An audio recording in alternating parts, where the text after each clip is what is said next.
Let's get into it here. Week two, a lot of interesting final scores, a lot of interesting matchups, but it seems like that injuries have been the theme of it. I will touch on that in a minute, but let's kick it off as we usually do with some phony final scores from NFL Week Two's. Fez, as you went kind of through the box scores, looked at some of the numbers and the stats. Which of these games from Week Two stuck out to you as the phony final score of the week? Let's start with the phony upsets. And I'm not saying I'm not going to upgrade the Raiders, but they absolutely got whomped on in the stats. They gained a little over 4 yards per play, gave up over 6, lost the yardage, trailed by 10, and then Baltimore did what the Ravens have done in numerous other games, somehow collapsing in the fourth quarter. So I upgraded the Raiders a half a point. I give them credit.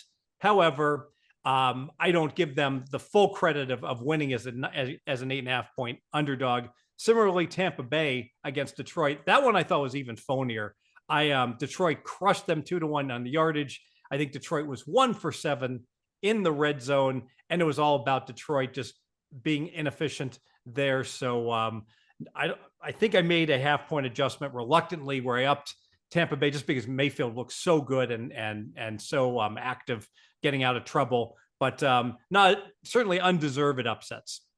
Yeah, I mean, what you mentioned, right? It was what stuck about Detroit as well, that they were not very successful in the red zone, not only converting touchdowns, but I mean, settling for field goals, obviously, in that game. Did you downgrade the Detroit Lions? Did you keep them the same? And same thing with Baltimore. Did you upgrade, or so not upgrade, but did you downgrade them or kind of keep them the same?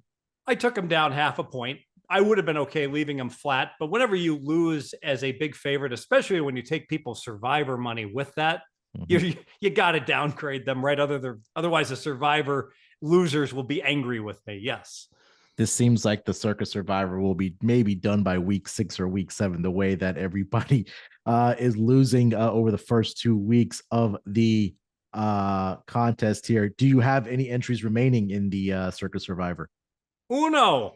All right, One, hey, one left. And hey, as Willy Wonka once said, every child has one golden ticket and one gold or has an everlasting gobstopper, and one is all you need because it can last you all year long, my friend, if you choose wisely. that is absolutely true. You just need a chance. You just need to stay in there. But again, after the first 2 weeks, absolute carnage as the Bengals we talked about last week went down in week one, and the Ravens as well in week two.